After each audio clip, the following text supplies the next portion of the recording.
வெற்றிலை வராகித் தாயின் வெற்றி வாக்கு இது என் தங்கமே. உன் தாயான நான் சொல்லிவிட்டேன் என்பதற்காக இந்த குறிஞ்சி மலரை தொட்டு நீ மனதார உன்னுடைய வேண்டுதலை பதிவிட்டு இருக்கிறாயல்லவா?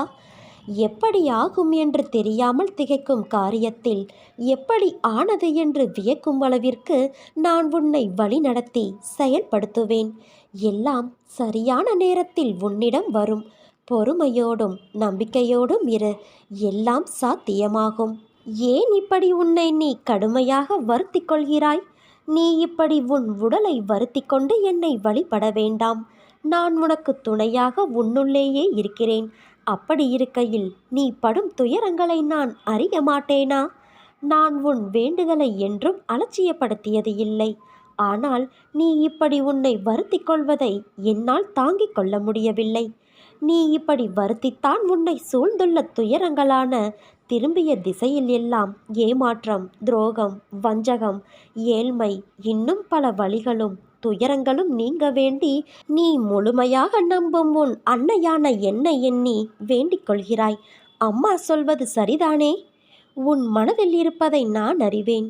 உன்னை சூழ்ந்துள்ள துயரங்களிலிருந்து தப்பிப்பது எப்படி என யோசித்து தூக்கம் வராமல் தவிக்கிறாய். உன்னை எல்லோரும் அவமானப்படுத்துவது போலவும் கைவிட்டது போலவும் எல்லாமே இருந்தும் எதுவுமே இல்லாதது போலவும் எல்லோரும் இருந்தும் அனாதை போலவும் இப்போது நீ உணர்கின்றாய். அனைத்தையும் நான் அறிவேன். சங்கடங்களை நினைத்து நம்பிக்கை இழக்கிற காலகட்டத்தில்தான் நீ இருக்கின்றாய். உன் கர்ம வினைகளின்படி இது உனக்கு உண்மையான சோதனையான காலம்தான். நான் இல்லை என்று கூறவில்லை. ஆனால் உன் கர்ம வினைகளை அழித்து அதை உனக்கு சாதனை காலமாக மாற்ற நான் இங்கு போராடி கொண்டு இருக்கிறேன். இன்னும் சிறிது காலத்திற்கு சங்கடங்களை சகித்துக்கொள். உன் நம்பிக்கை என்னும் சக்தியை ஒன்று திரட்டி உன் துயரங்களைக் கண்டு அஞ்சாமல் போராடு. இது நீ திடமான சிந்தையை தக்க வைத்து கொள்ள வேண்டிய காலகட்டம். இறை நாமத்தை நீ உச்சரித்து கொண்டே இரு. எல்லாம் கூடிய விரைவில் மாற்றியமைக்க உன் அன்னையான நான் இருக்கிறேன்.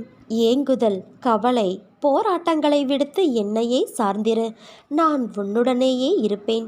நான் உன்னுடைய தாகத்தை தீர்ப்பதற்காக வருவதற்குள் உன் மனம் சஞ்சலமடைந்து எங்கெங்கேயோ செல்கிறாய். நான் உனக்காகவே இருக்கிறேன். பாரத்தை என்மேல் சுமத்து என் குழந்தையே. உனக்கு சாந்தி ஏற்படும். உன்னுடைய பக்திக்கு மட்டுமே நான் அடிமை. என் மீது நீ கொள்ளும் நம்பிக்கையின் வெளிப்பாடே உன் பக்தியாகும். முழு நம்பிக்கையோடு என்னை நீ அழைத்தால் எந்த ரூபத்திலாவது கண்டிப்பாக நான் உனக்கு காட்சி தருவேன். கடந்து போனதை குறித்து கவலைப்படாதே. அது கடந்து போனது. எதிர்காலத்தில் நீ கவலைப்படக்கூடாது என்பதற்காகத்தான் என் குழந்தையின் நலன் ஒன்றே என் குறிக்கோள் என்று சொல்கிறேன். அதற்காக நீ சோதனைக்கு உள்ளாக்கப்பட்டாலும் உன் எதிர்கால வாழ்வை வளமானதாகவே அமையும் என்று நான் உனக்கு வாக்குறுதி தருகிறேன். இது உன் அன்னையான என்னுடைய சத்திய வாக்கு.